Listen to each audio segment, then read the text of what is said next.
everybody, welcome back to Let's Play Saga Red Dead, where we play Red Dead Redemption and tell cowboy stories. Today I'm going to start the story much like Wild Bill Hickok. It's got to be told in parts. So I'm going to tell the story of Wyatt Earp's first gunfight. We're also going to talk about a little bit of how he got to where he was in life to end up in this gunfight. We're going to get underway first, though. Go ahead and talk to this guy and Careful let that all take care of itself. There, Uncle. I was thinking. Yeah, does it pay well? Oh, eventually. So, while the rest of us are busy stealing, killing, lying, fighting to try to survive, you get to think all day. Well, it's a strange world we live in, Arthur Morgan. Do you want to head into town? See if we can find anything out? Sure. I got some errands to run. Great. Go check the horses are ready. You gonna take the old man into town? You take us too? Well, what you got planned? Nothing. We'll find something for y'all to do. We always do. We're bored out of our minds. Been cooped up here for 2 weeks now. Karen's about ready to murder Grimshaw. Well, can Miss Grimshaw spare you? Can Miss Grimshaw spare you? What's happened to you, Arthur? 3 young, healthy women want you to take them a robbing. You're worried about house chores. Let's go. Fair enough. You got me. Come on in. I can't believe we're going to see civilization. Feels like weeks since we did. Yeah, Valentine. Very embodiment of civilization. You ladies are gonna love it. Sure, you'll see. Real civilized. Let's go. All right, you know the way? Yeah, me and the boys got into a bit of a fight at the saloon there. Already? Alright, so while we're riding up the road to Valentine, let's talk about Mr. Earp. So Wyatt Earp was born on March 19th, 1948. Now, he had 9 brothers and sisters, but the 2 most famous of them were Virgil Earp and Morgan Earp, which you know from the OK Corral, I'm sure. Now, Virgil joined the Army in 1861, and Wyatt tried many times. His father was a recruiter for the Army, and he always caught him, and he would send him home. Now, Wyatt was only 13 years old when this was going on, but he did his best to fight for the Union. Now, he worked for a while after that, after a little ways after that, after the war and all that, transporting supplies for the railroad and other things. And while he was doing all this, he took a large interest in boxing, and he learned how to referee. And in 1869, he refereed a very famous match in Cheyenne, Wyoming, for an audience of over 3,000 people. And I've got to say, back then, that was a lot of people, especially up in Cheyenne, Wyoming. That was a territory at the time that was, I mean, it was a boomtown, but it was not a, it was off the beaten path a little bit, at least. Thanks. It's the white one over there. Oh, later that year, in 1969, he was in Birdsong, Illinois, and a man named Tom Piner insulted him, calling him the California Boy. Now, the California Boy was an insult that was given around the time to indicate someone's cowardice for not joining the Army. And basically saying that rather than join the Army, they ran off to the California territory because they were a coward. Now, he had done quite a bit of work in California. He had organized a wagon train with his father, and they had transported goods for the railroad. That's where he first saw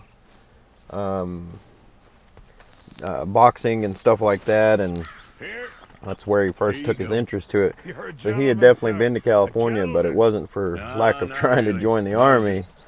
It was just because his dad was done being a recruiter for the Army, and they needed work, so they transported goods for the railroad.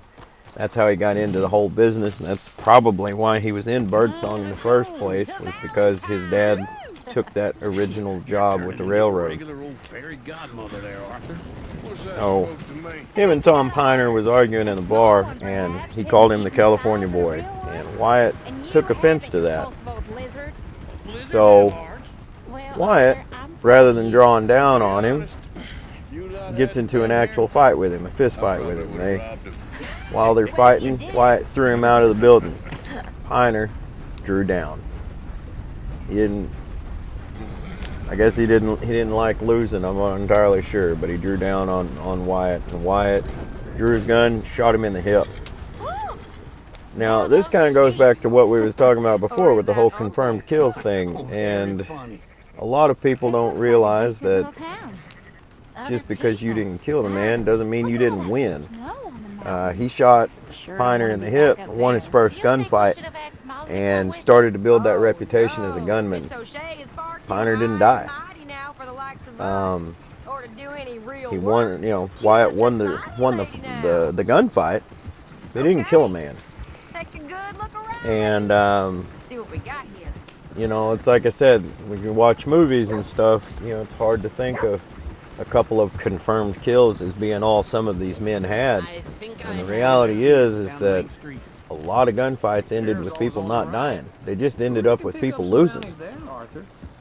So, very interesting little piece of information about Wyatt's first gunfight. But much like Just remember. Wild Bill Hickok, Will you remember that, though, there's a Arthur? lot more to this story, and I plan to tell it. Near the stable. But there's a bunch of mess that's going to go on in town, a decent amount of talking in this this particular episode, so I'm going to let y'all enjoy the game. And when we come back, I feel like we're probably just going to flip-flop between Bill Hickok and Wyatt Earp. Uncle, what are we doing? Might even throw an extra episode in there, or you know, in between some of it. I've been looking at some of the female gunfighters and stuff, and that's always impressed me too, because especially in the Old West, women were not known for fighting, and women were known for So that's how you see yourself. raising is it? families and Maniac. teaching school and you know and all that. So women gunfighters have always intrigued me, because when it come to gunfighting, I'm not gonna ask if a why. woman was good at it, they were respected very much the same as any of the men, and that was not common for the time and the place. So I'd like to throw in a few female gunfighters as well, just to shake it up a bit, and some of their stories are really impressive as well. So I lied. Ringworm. Then we'll let y'all have the rest of this, and I will see y'all next week. Shut up. This is the place now. Come on. Afternoon. So, what do you need? Drop of whiskey for a start. Well, something to pass the time while we're waiting on the women. Yeah. Reckon I should probably steer clear of the saloon this time. They got some nice jerky here, and you look like you could use some energy, Arthur. Let me know if you have any questions, fellers. Whiskey's on the top shelf, nearest the door. Wait. Hey, you the feller who had the fight with Tommy outside the saloon? Yeah, that all got a little out of hand, but I didn't swing first. Sure, well, these things happen. And that was some good viewing. Don't reckon folk ever seen Tommy lose a fight before. Well, it's all done now. You not getting anything, Arthur? I don't know. Maybe.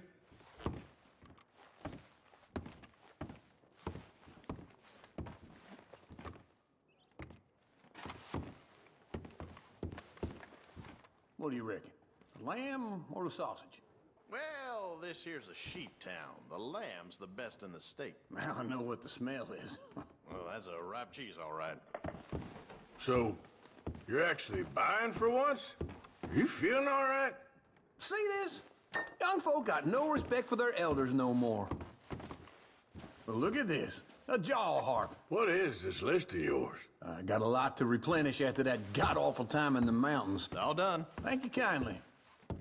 Ah, this should do the trick. Yep, that's fine whiskey. That should do us. Let's go wait for them outside.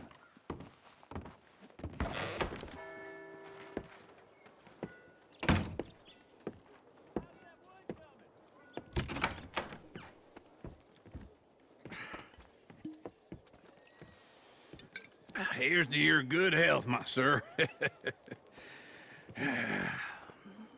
It's a funny world, you know. This time in my career, I pictured myself being married to an heiress. Gentlemen, I think I got something good. What? I snuck into this fancy house.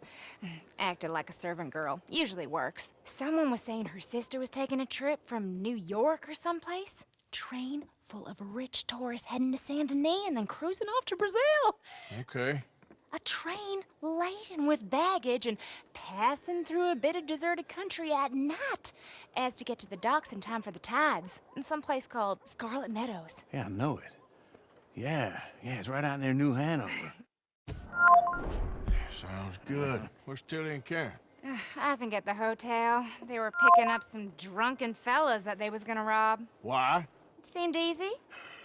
They have been gone for quite a while. I guess I'll go see if there's any trouble. Oh, there's Tilly over there. That does not look ideal. Excuse me.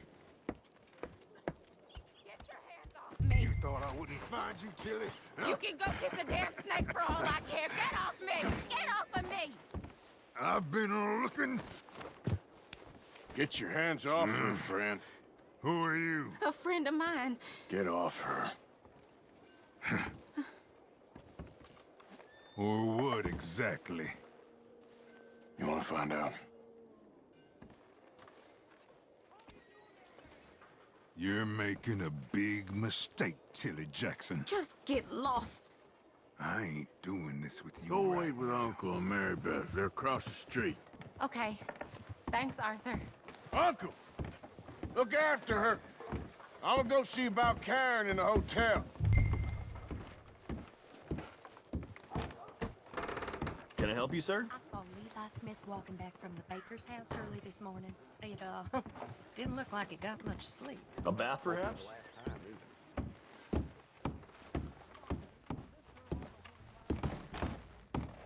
No trouble now, please.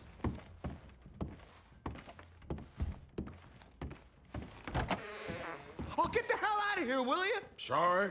Wrong room.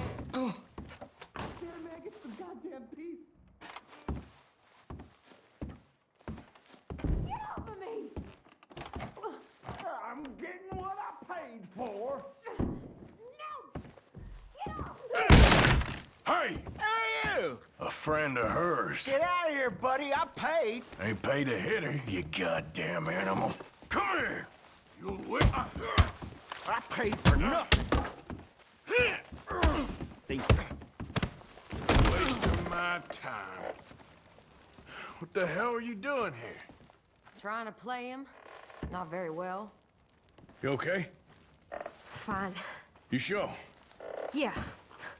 Nothing to worry about. Just men. But stupid bastard was boasting about the bank. Bank? Sure, I know small town banks are usually a waste of time, but this is a livestock town. There's lots of cash sometimes. Okay. Keep investigating. I will.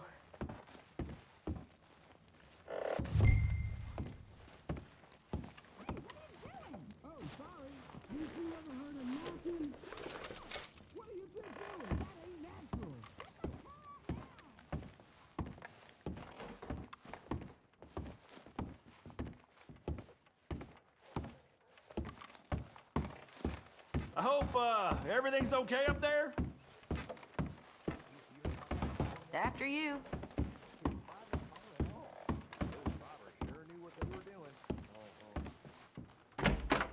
Thank you, Arthur.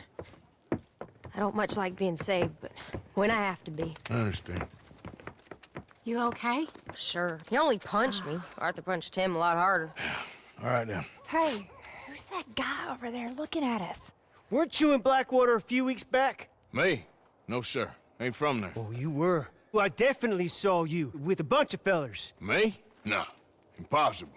Listen, buddy, come here for a minute. I saw you. Come here. Come on, get! I don't like this. Me neither. Go get the girls home. I'm gonna go have a word with our friend. Be careful, Arthur. Just a word. Yeah! No, God, no! Just borrowing it. Stay away from me! Get back here, right now! Why me?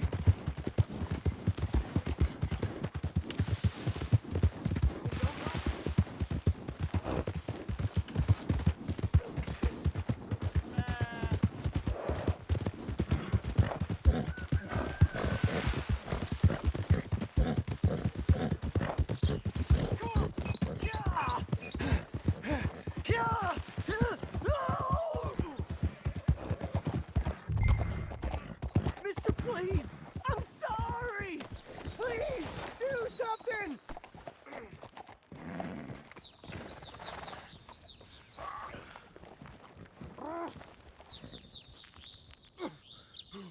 Please! I can't get up!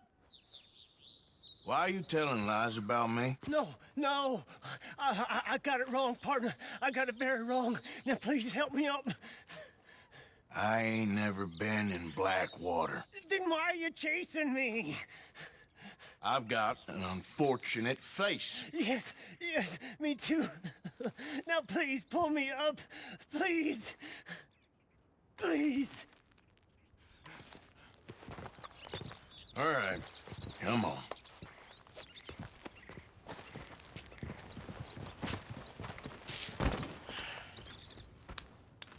You okay, partner? No. No, I am not.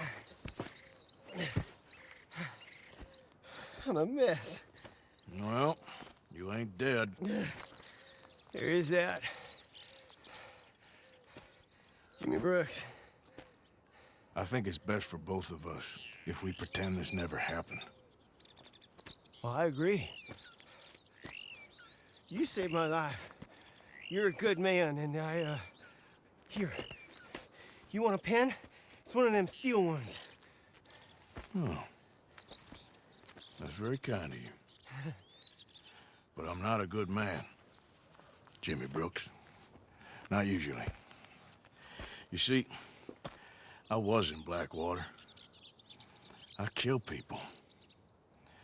And maybe I should have killed you. Should I have killed you, Jimmy Brooks? Me? I never saw you. Not now, not never.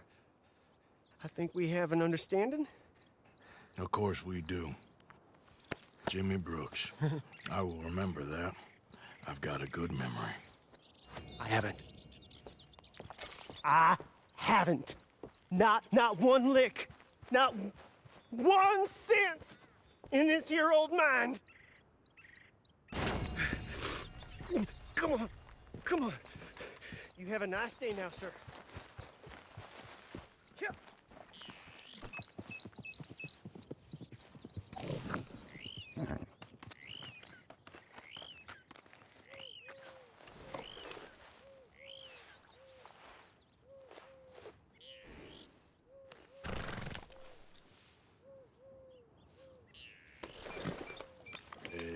Have this, girl.